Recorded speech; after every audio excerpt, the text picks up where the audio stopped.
dis à moi qu'à crier vers l'éternel. Pas gentil, moi dans la peine, moi pas ni forcer. Et tout qui me qu'aime, moi pense, moi pas arriver. Allez, je dis à moi commander, anti-faveur pour Dieu. Moi commander grâce.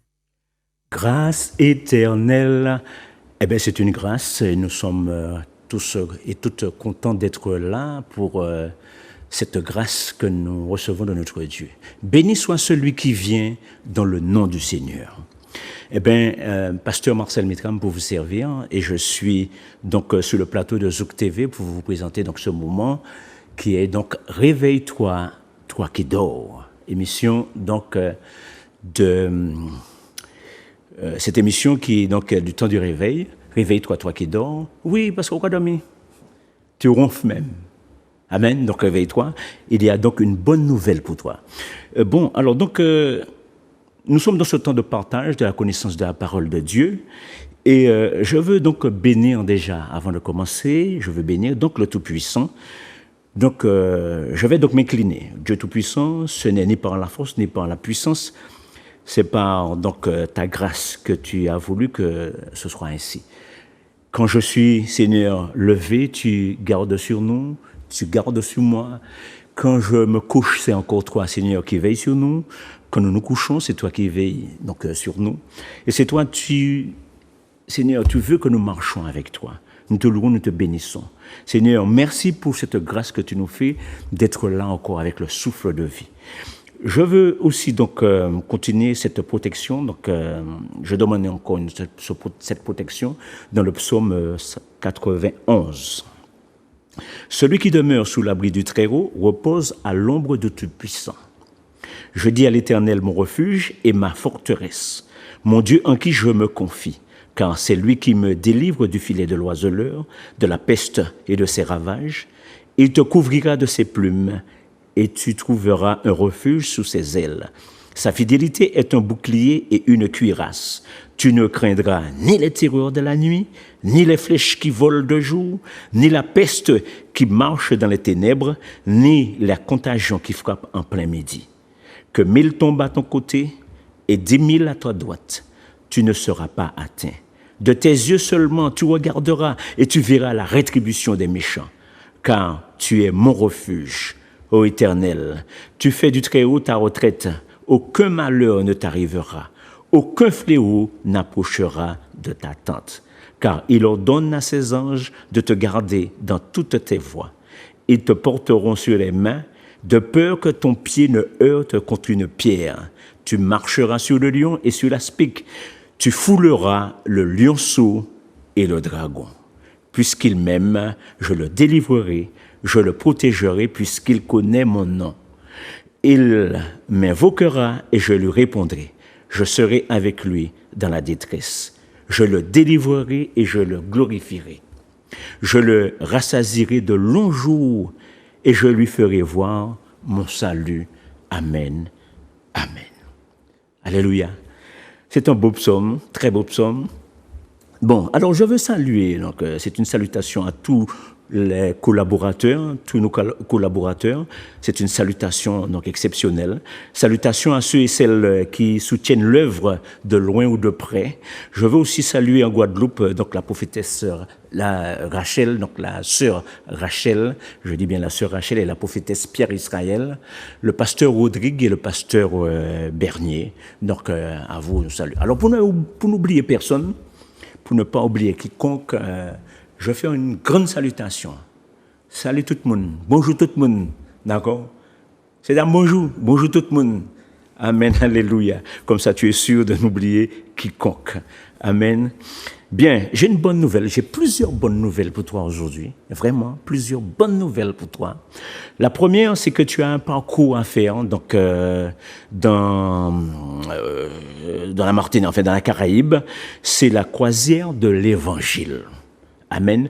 Je veux que tu achètes donc ton billet donc à Zouk TV Voyage. Donc ce parcours, c'est Martinique, Guadeloupe, Saint-Kitts, Tortola, Saint-Domingue, l'île Catalina, les orateurs donc, que tu auras à entendre, c'est donc Alain Villan, Lesta James, Jean Valentine. Et comme artiste, tu auras José Versol, Maud Mas, Jacques Rapon, sans oublier le groupe Clem. Alors, tu as un numéro 0596 71 27 27.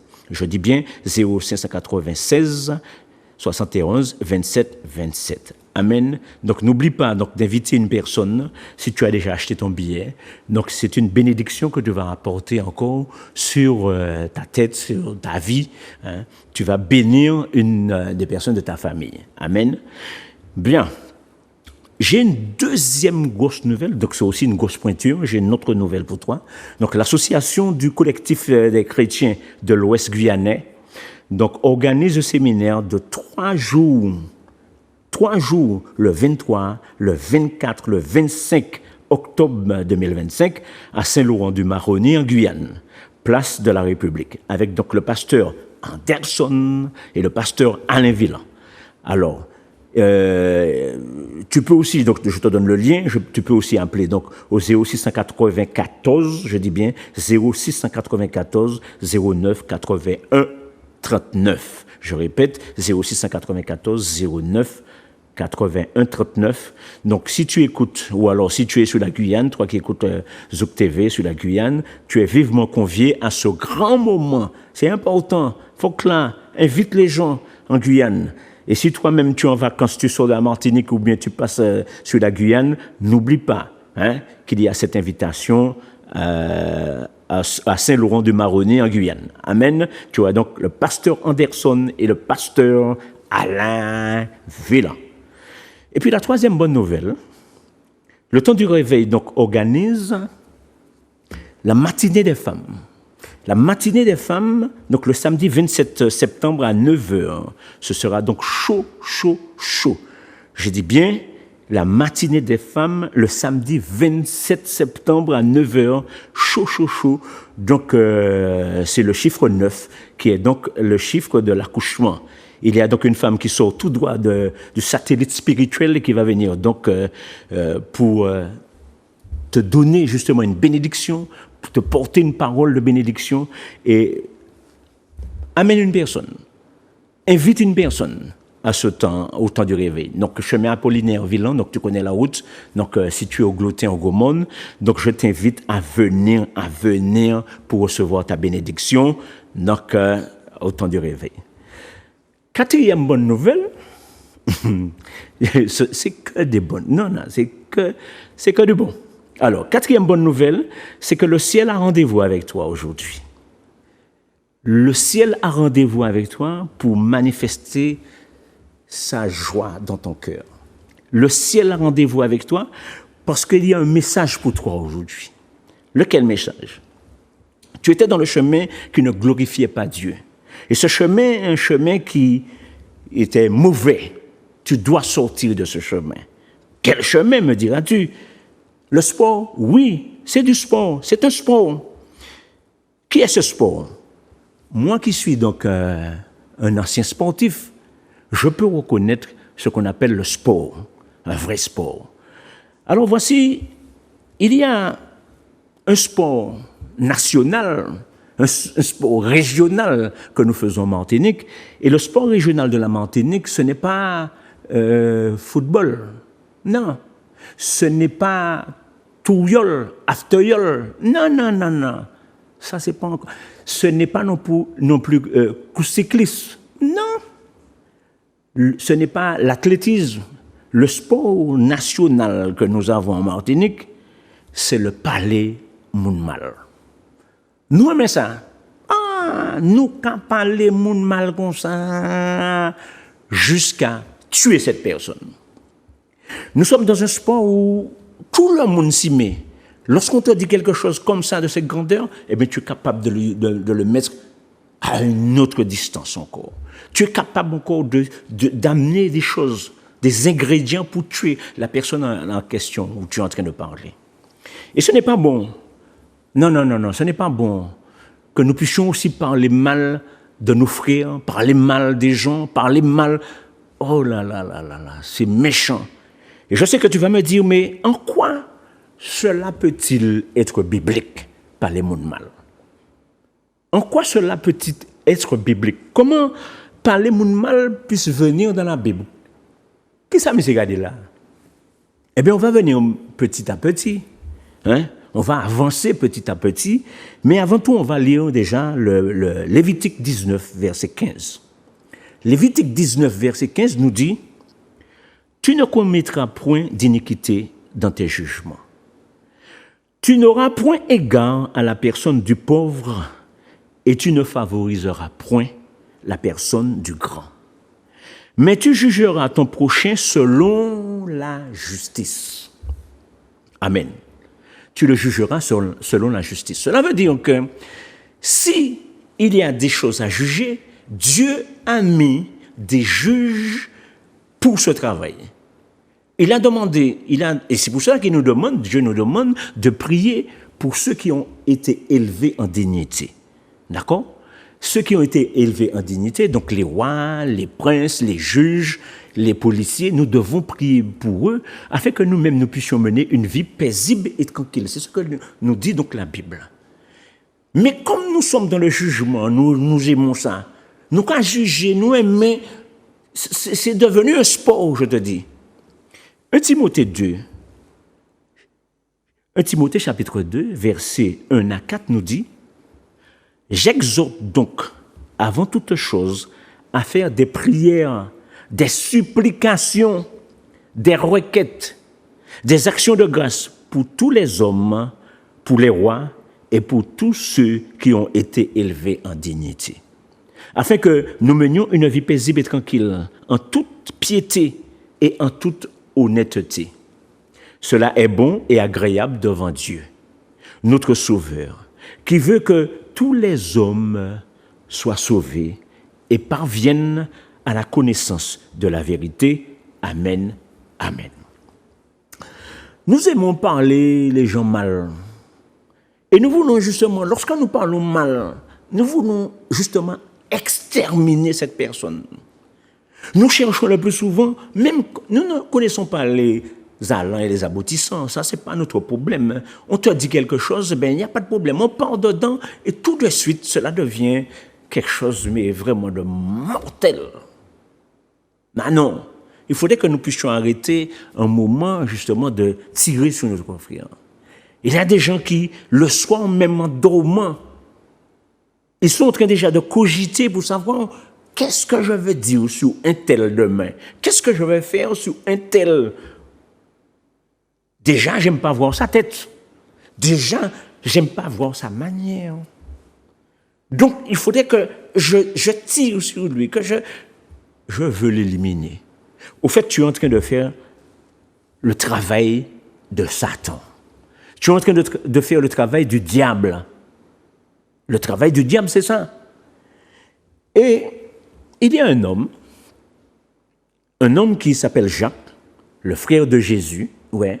C'est le frère de Jésus le frère de Jésus au début ne croyait pas en Jésus. Et c'est Marc 6, verset 3 qui nous dit que Jacques, c'est le frère de Jésus. Jésus avait donc plusieurs frères. Et le frère de Jésus, Jacques, va nous parler de quelque chose de très important que nous puissions comprendre au niveau de la langue. Comment la langue qui est un petit membre peut mettre du feu dans une grande forêt. Comment la langue qui est un petit membre peut tuer quelqu'un. Nous sommes dans le livre de Jacques, Jacques 3,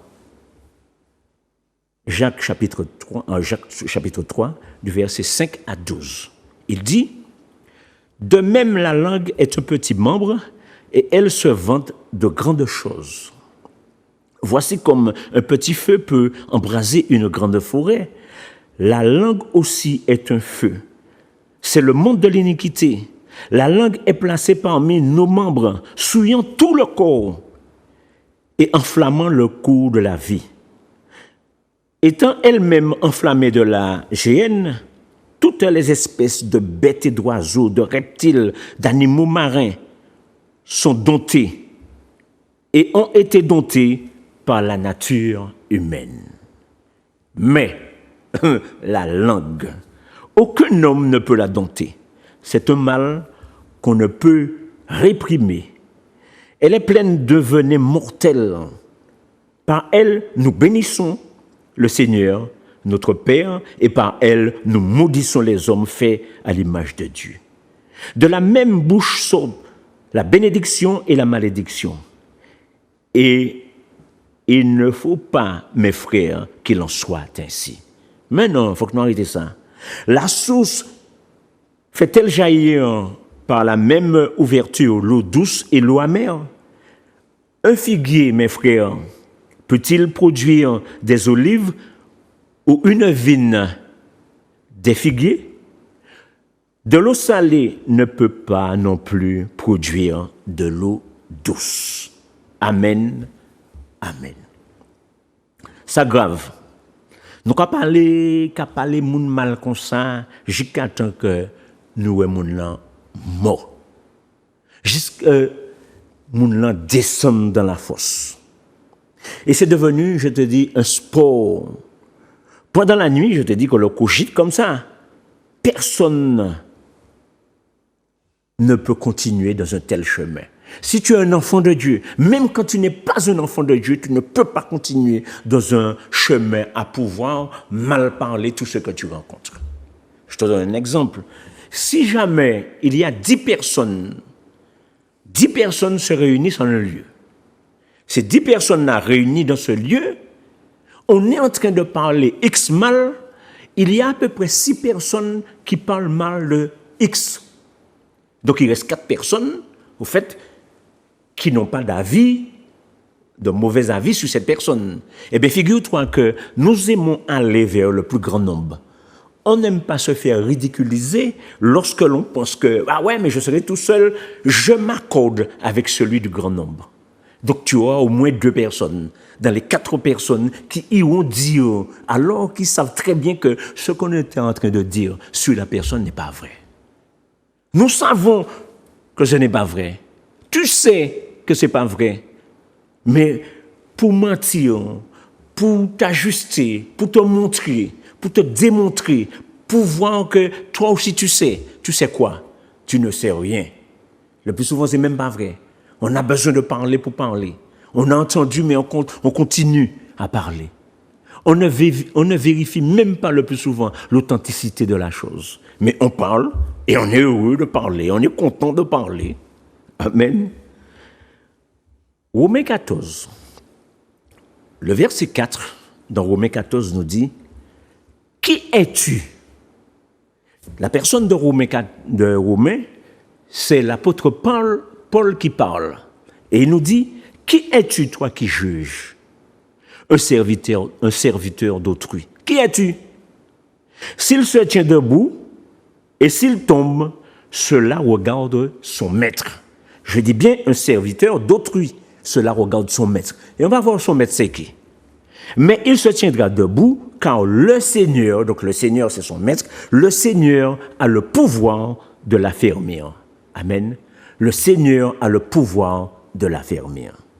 Ce serviteur d'autrui, donc ça peut être un homme de Dieu, un pasteur. Ça peut être aussi un apôtre. Ça peut être un docteur de la loi. Mais nous aimons ça, nous aimons, donc je te dis, mal parler les gens. Surtout quand c'est un homme de Dieu. Si tu reçois un pasteur, tu auras une bénédiction de pasteur. Si tu reçois un apôtre, tu auras une bénédiction d'apôtre. Quand tu reçois un homme de Dieu, tu reçois une bénédiction. Mais le sport veut que, eh bien non, on critique. Eh bien non, on parle mal. Eh bien non, on a... S'il tombe, si cette personne-là tombe, cet homme de Dieu, le Seigneur a le pouvoir de le relever, de l'affermir. Le Seigneur a le pouvoir de le maintenir debout là où il était peut-être faible. Mais nous pointons du doigt. Regardez, monsieur fait, monsieur dit, monsieur fait, regardez, monsieur soi-disant, il est un homme de Dieu, soi-disant, il est un pasteur, soi-disant, il est un apôtre, soi-disant. Laisse le Seigneur faire son travail. Laisse le Seigneur faire son travail quand c'est un homme de Dieu que tu es en train de pointer du doigt. Maintenant, quand c'est une affaire, qu'il y a une affaire, Dieu dit qu'il y a des hommes. C'est lui qui a institué la loi. Il a mis des gens dans le tribunal pour faire quoi? Les tribunaux sont là pour juger les affaires communes. Les tribunaux sont là pour dire, bon, ben voici, tu as fait tel cas, et ben voici, tu es accusé de telle chose. C'est le juge, le greffier, les greffiers, donc ces personnes-là donc, qui sont responsables de la loi, qui vont donc juger. Mais nous voulons tout faire. Ou les juger par là, ou les tirer par là, ou les... Amen. 1 Corinthiens 6. 1 Corinthiens 6, c'est toujours l'apôtre Paul qui parle, parce que vous savez que l'apôtre Paul a été un petit peu partout à gauche à droite. Alors qu'on disait qu'il n'était pas apôtre. Alors qu'on disait qu'il n'était pas homme de Dieu, parce que effectivement au début, c'était lui-même qui tuait donc les hommes qui étaient dans l'église, les hommes qui se disaient chrétiens. Alors qu'il a donc changé de manteau, il a changé de veste. Il est devenu un enfant de Dieu. Et on le critique aussi. Et il est en mesure de venir parler pour dire qu'il connaît le parler monde mal. Il connaît les jugements qu'on est en train de tirer sur les hommes de Dieu. Il connaît, il est dedans. Amen, il est dedans. 1 Corinthiens 6, de verset 1 à 7, il dit « Quelqu'un de vous, lorsqu'il a un différend avec un autre, ose-t-il plaider devant les injustes et non devant les saints? Ne savez-vous pas que les saints jugeront le monde? Et si c'est par vous que le monde est jugé, êtes-vous indigne de rendre les moyens de jugement? Ne savez-vous pas que nous jugerons les anges et nous jugerons pas plus forte raison les choses de cette vie? Quand donc vous avez des différends pour les choses de cette vie, ce sont des gens dont l'Église ne fait aucun cas, que vous prenez pour juge. Nous comprenons n'importe qui pour juger nous. Oui. Je le dis à votre honte, ainsi il n'y a parmi vous pas un seul homme sage. Il n'y a pas de sage qui puisse se prononcer entre ses frères, mais un frère plaide contre un frère, et cela devant des infidèles. C'est déjà certes un défaut chez vous que d'avoir des procès les uns avec les autres. Pourquoi ne souffrez-vous pas plutôt quelques injustices? Souffrez vous-même. Pourquoi ne vous laissez-vous pas plutôt dépouiller? Laisse-toi dépouiller, c'est pas grave. Tu vas souffrir de la chose que tu sais. Amen. Amen. Mais ne critique pas, ne tire pas, n'amène pas ton frère en jugement, ne l'amène pas dans les tribunaux le plus souvent, quand tu sais le plus souvent que c'est vrai. Amen. Il y a dans la Bible 3 comparses, vraiment 3 comparses, qui vont critiquer leur ami. Et cela se trouve dans le livre de Job. Le livre de Job est un livre où un homme, donc déjà on n'arrive pas à se situer dans ce livre-là, parce que le livre de Job, on dit que c'est par exemple, Élihu qui a écrit le livre. Donc on n'arrive pas à le situer. On dit qu'au départ que c'est Moïse. Est-ce que c'est Moïse qui l'a écrit? On ne sait pas, parce que le fait qu'il y a la relation entre le diable, donc Satan, les hommes et Dieu, donc on pense que c'est Moïse. Le fait qu'il y a aussi le style d'écriture, donc on pense que c'est Salomon. Il y a encore un autre style, donc Élihu. Élihu donc va venir reprendre donc avec virulence, il va venir reprendre les amis de Job et Job lui-même. Donc on pense que c'est Élihu. Mais il y a une autre personne, donc on pense aussi que c'est Job aussi qui aurait pu écrire ce livre-là. Donc on n'arrive pas à situer l'écriture pour savoir dans quelle période cette écriture a été faite. Mais il nous raconte une histoire, mais terrible, de jugement, de fausseté, mais de toutes sortes de choses. Et là, il s'agit d'un homme qui s'appelle Job. Et cet homme qui s'appelle Job, la Bible nous dit qu'il est du pays d'Uz. On n'arrive pas non plus à situer ce pays-là. On sait que Abraham est sorti d'Ur en Chaldée, en Mésopotamie, mais là, on n'arrive pas à situer l'endroit. Bien, c'est pas grave. Cet homme, Job, on nous dit que c'est un homme intègre et droit. C'est un homme respectueux, il respectait la veuve et l'orphelin, il visitait la veuve et l'orphelin, il prenait soin de toutes les personnes qui étaient autour de lui et particulièrement de ses enfants. Lorsque ses enfants faisaient donc une fête, eh bien, il venait prier Dieu, pensant que ses enfants auraient pu dire quelque chose de mauvais aurait pu sortir de leur bouche pour dire quelque chose sur le Dieu Tout-Puissant qui a créé le ciel et la terre. Et ce Job, qu'est-ce qu'il va faire? Eh bien, à chaque fois ses enfants font une fête, il va venir prier. Mais la Bible nous dit que Job, chaque fois qu'il priait, malgré son intégrité, il y a eu une réunion qui se fait avec les enfants de Dieu devant l'Éternel des armées.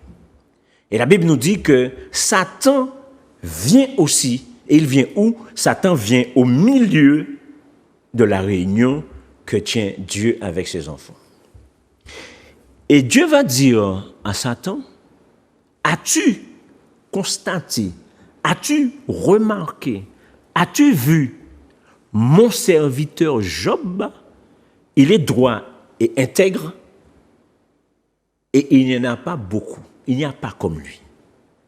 Et Satan va répondre, et Satan va dire à Dieu, oui, tu dis qu'il est intègre et droit, qu'il t'aime, tout ça, mais tu l'as préservé. Tu as préservé ses biens. Donc ça veut dire que Satan sait que Dieu nous préserve. Satan sait que Dieu a mis une certaine autorité autour de nous, une certaine puissance, une certaine défense autour de nous pour que nous ne soyons pas atteints à tout bout de champ. Et Satan va dire, mais voici, tu l'as béni, mais retire un petit peu de ta bénédiction et tu vas voir comment Job va te maudire en face.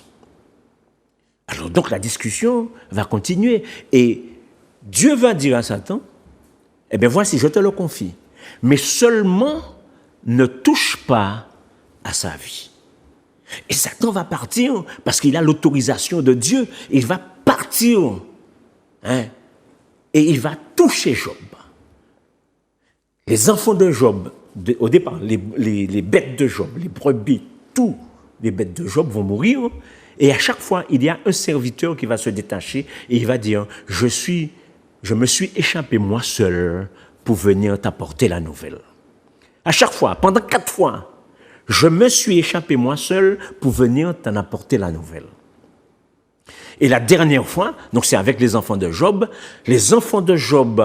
la maison s'est écroulée sur les enfants de Job, et voici que les enfants de Job vont tous périr. Je me suis échappé moi seul pour venir t'en apporter la nouvelle. Job va prendre un tesson de bouteille, il va se gratter la tête. Mais avant il va donc se crier vers l'Éternel. Et il va dire que l'Éternel a repris, l'Éternel a donné, l'Éternel a repris. L'Éternel a donné, l'Éternel a repris. Et la Bible nous fait comprendre qu'il y a encore une deuxième réunion qui va se faire avec les enfants de Dieu devant Dieu. Et Satan va encore venir dans cette réunion-là. Il vient. La première fois, Dieu lui avait dit, d'où sors-tu? D'où viens-tu? Il va dire, parcourir la terre et m'y promener. Parcourir la terre et m'y promener. Il ne fait que ça. Dans la deuxième réunion, quand il arrive, Dieu lui dit, tu as vu, mon serviteur Job, tu as vu? C'est un homme digne, c'est un homme droit, c'est un homme intègre. Donc ne t'inquiète pas, Et Satan va dire à Dieu, pour, ce qu'un homme possède, il le donne pour sa vie. Et Dieu va lui dire, fais avec lui ce que tu veux, mais n'atteins pas sa vie. Ne touche pas à sa vie. Et Satan va venir avec des ulcères malins, va venir avec des maladies, va venir... Et lorsque nous sommes le plus souvent touchés par la maladie, bien-aimés, le plus souvent il est sorti d'où? Le plus souvent il est sorti d'où? Et là, Job est touché par la maladie, il est touché, abattu. Il va prendre à ce moment-là le tesson de bouteille et il va se gratter le corps. Les ulcères sont sous lui. Et là, il ne va pas renier Dieu. Il va dire, nu, je suis sorti dans le sein maternel et nu, j'entrerai dans le sein de la terre. Sa femme était là. Sa femme dit, madame lui dit, mais attends Job, maudit Dieu et meurt. Qu'est-ce que vous avez marché? On nous maudit Dieu puis finit puis ça. Mais Satan dit non. C'est lui qui nous a donné la vie, il le reprend quand il veut. Il fait ce qu'il veut, il n'y a personne comme Dieu. Et la bouche, la langue de Job ne l'a pas trahi et n'a pas maudit Dieu. À ce moment-là, Job, dans tout son désarroi, dans toute sa tristesse, dans tout ce débat qu'il a, il y a ses amis qui arrivent autour de lui parce qu'ils ont entendu dire que Job est malade. Et c'est ce qui nous arrive le plus souvent. Lorsque nous entendons dire que quelqu'un a un problème, nous venons le plus souvent, peut-être en pensant le réconforter, mais le plus souvent c'est pour tirer les mounala. Ah ouais, c'est parce que, et on pense que le plus souvent que le malheur qui nous arrive, c'est à cause du péché. Le malheur qui nous atteint, c'est parce que tu as péché, surtout quand c'est un homme de Dieu. Tu as ce problème-là, eh bien tu as péché en quelque part. Tu as ce problème-là, tu as péché. Et les amis de Job vont venir vers Job. Le nom de ces amis-là, Eliphaz, Bildad, Sophar et le jeune Élihu. Le jeune Élihu va venir en dernier pour un petit peu se justifier par rapport à ce que les autres amis, vraiment amis de Job, parce que ce jeune homme-là, il est un peu plus jeune, il entend mais il ne parle pas. Les amis de Job arrivent auprès de Job et ils sont restés 7 jours et 7 nuits sans parler à Job, en train de le regarder simplement, en train de regarder sa misère. Il y a des gens qui contemplent ta misère et qui te regardent dans ta faiblesse. Après 7 jours, Job ouvre sa bouche pour dire « Mais qu'est-ce que j'ai fait? Mais pourquoi suis-je venu sur la terre ?» Il est en train à ce moment-là de maudire le jour de sa naissance. Mais jusque-là, il n'a pas maudit Dieu. Il n'a pas renié le nom de Dieu. Il sait que ce Dieu tout-puissant-là est là et il sait qu'il n'est pas fautif. Il sait qu'il a toujours prié, il a toujours œuvré pour les personnes en difficulté. Les personnes qui meurent de faim, il sait qu'il a de l'argent. Il sait qu'il peut donner à manger à une personne qui est en difficulté. Je me reconnais qu'il est une personne intègre devant Dieu. Mais les amis de Job, ils disent non, regarde au fond de toi-même. C'est parce que tu as péché en quelque part. Si tes enfants sont morts, c'est parce qu'ils ont péché. Dieu les a punis. Toi-même aussi, tu as eu ces difficultés-là. C'est parce qu'en fond de toi-même, tu as dû pécher, Job. Job répond non, je n'ai pas péché. Je suis droit. Ça veut dire que Job était là, comme nous sommes là sur la terre, et il y a une réunion qui s'est faite au-dessus de sa tête. Il y a un Dieu au-dessus de nous qui décide les choses. Il y a un Dieu au-dessus de nous qui dit, bon, ben, c'est comme ça va se passer. C'est comme ça on va faire. Mais nous ne croyons pas, nous ne voulons pas entendre qu'il y a un Dieu qui est au-dessus de nous. Nous pensons le plus souvent qu'il y a une puissance, qu'il y a une force, mais un Dieu non. Nous pensons le plus souvent qu'il y a des divinités, mais les divinités ont leur force aussi. Mais que Dieu lui-même, ben non. Non. Des divinités, mais pas Dieu. Des divinités, mais pas Dieu. Et beaucoup de personnes veulent extirper ce Dieu-là, mettre Dieu de côté, mettre Dieu à l'abri de nos regards. Et c'est ce que déjà que les gens faisaient lorsqu'ils étaient auprès de la montagne d'Horeb, et que Moïse, tout le monde entendait le bruit de tonnerre, entendait donc la parole de Dieu. Et là, les hommes m'ont dit, Moïse, on ne veut pas entendre la parole de Dieu. Que tu discutes avec lui, et nous allons discuter avec toi. Mais Dieu, on ne veut pas discuter avec lui. Donc, on mettait déjà Dieu à part. Là, Job dit qu'il y a un Dieu au-dessus de nous, mais je sais qu'il est en train de me toucher, mais je sais que je n'ai rien fait. Mais je le rends grâce quand même, je le bénis quand même. Je sais que c'est un Dieu qui est bon, mais je sais, mes frères, mes sœurs, je n'ai rien fait. Moi, je n'ai rien fait. Ils ont fait une tournée les uns après les autres pour essayer de trouver un juste milieu dans ce que Job est en train de dire et la parole de Dieu. Parce qu'au fond, c'était des hommes de Dieu, des hommes qui connaissaient la parole de Dieu.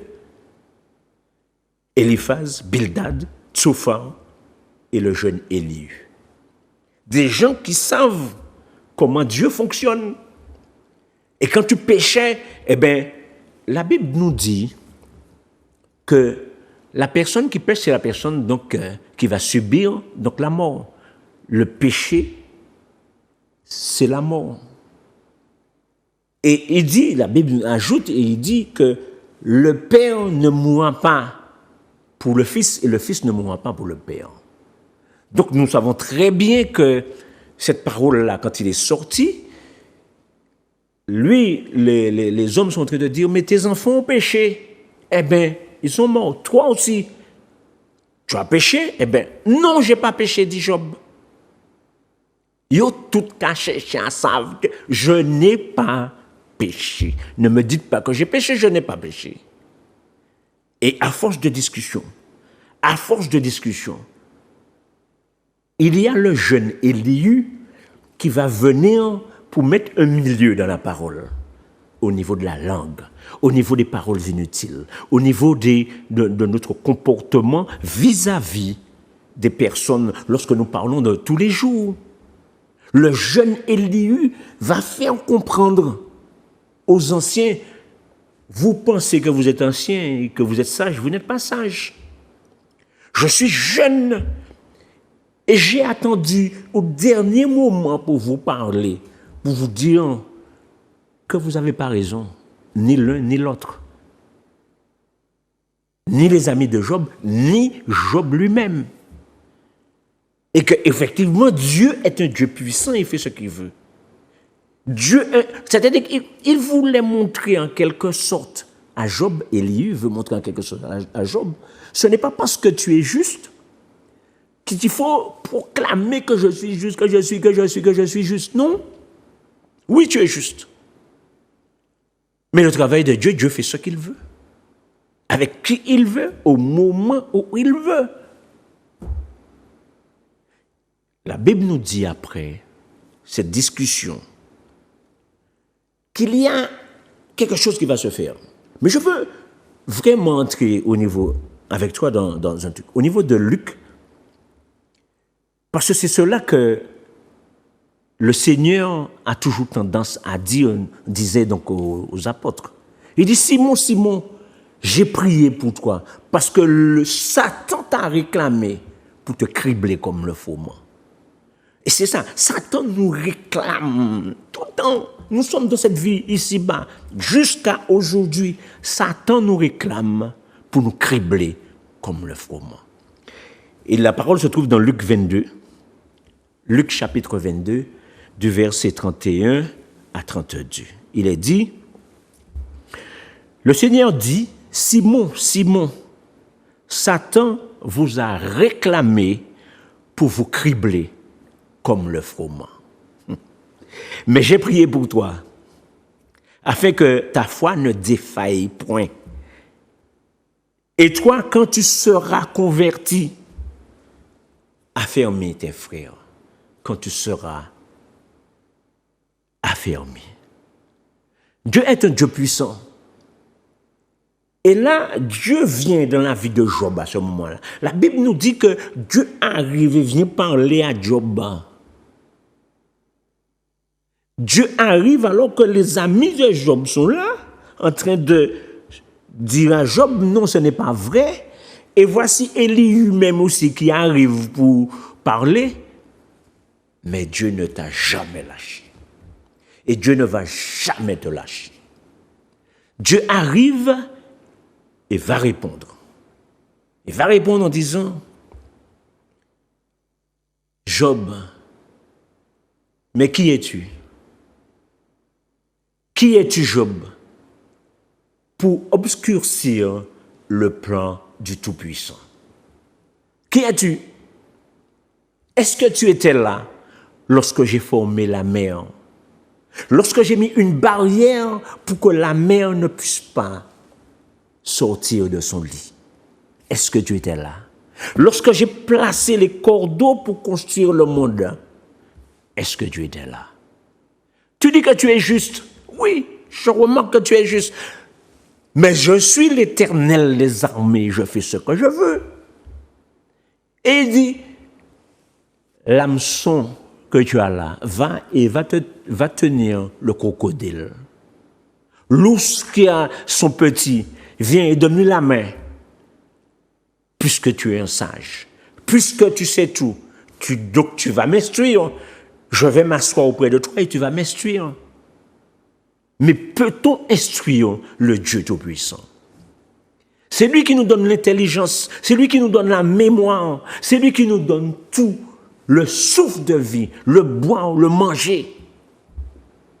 Mais à partir du moment que nous sommes à l'aise, à partir du moment que nous sommes bien, nous ne sommes pas en difficulté, eh bien, tout de suite, nous cherchons à critiquer les autres qui sont en difficulté.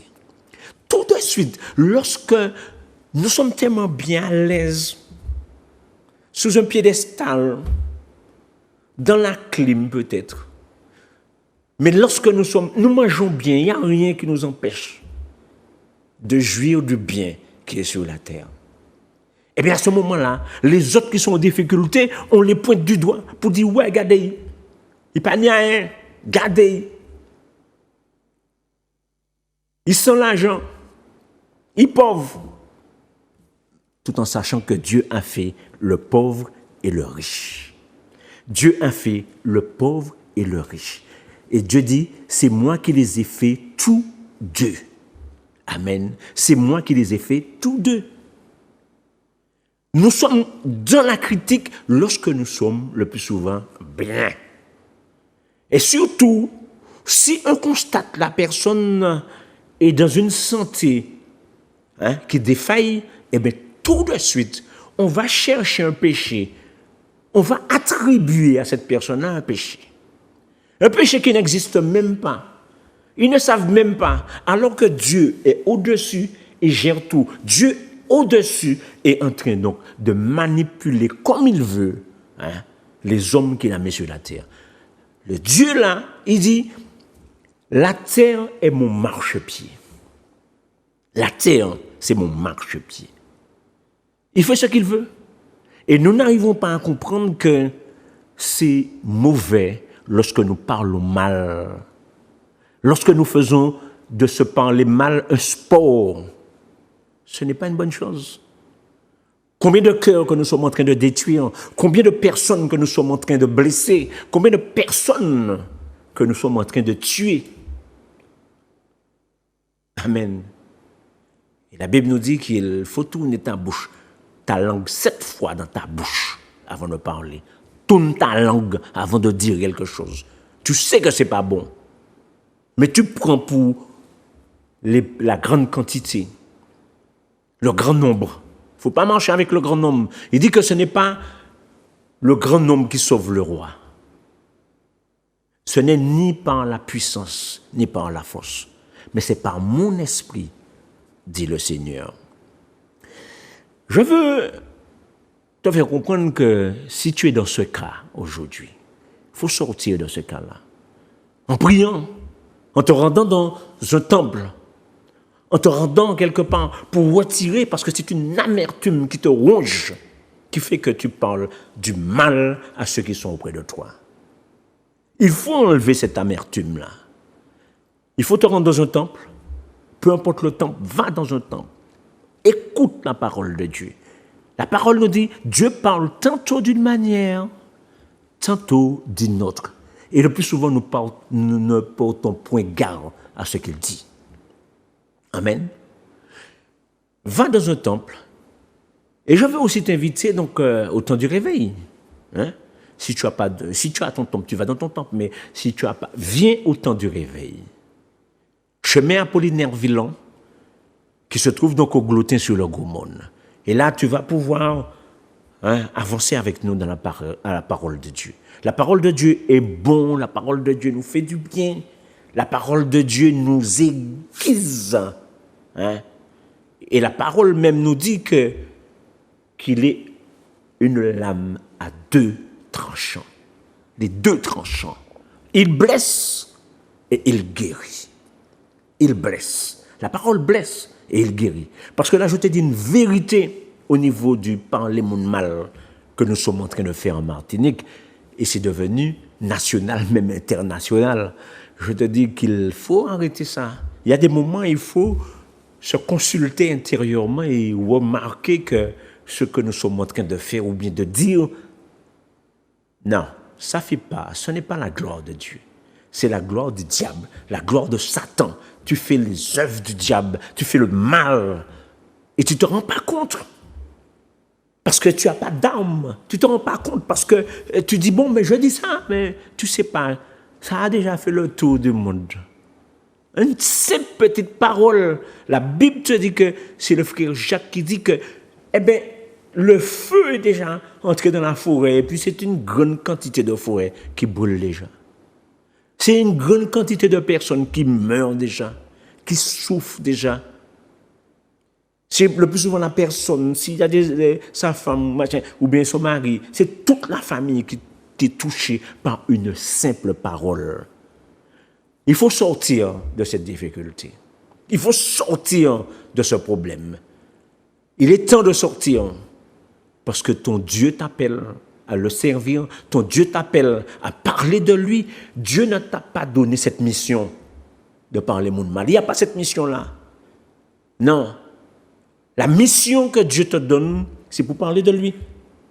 En bien, de dire ce que Dieu a fait pour toi. Donc, donner ton témoignage.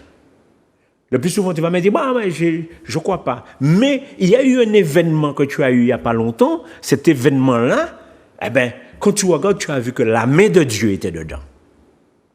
Il faut aller témoigner, dire au moins, ah oui, j'ai failli mourir. Mais il y a une main qui m'a arraché de la mort. Il y a une main qui m'a secouru. Il y a une main qui a préservé ma vie.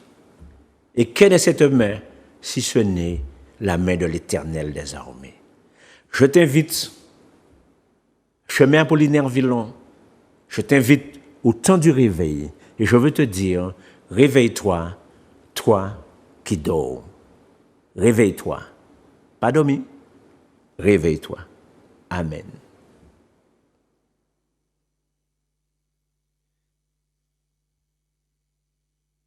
Grâce, grâce éternelle. Grâce, grâce au Seigneur. Je dis à moi qu'à crier, crier vers l'éternel. Pas gentil, moi dans la peine, moi pas ni force forcée. Et tout chi me que moi pense moi pas arriver. Allez, je dis à moi commander anti-faveur.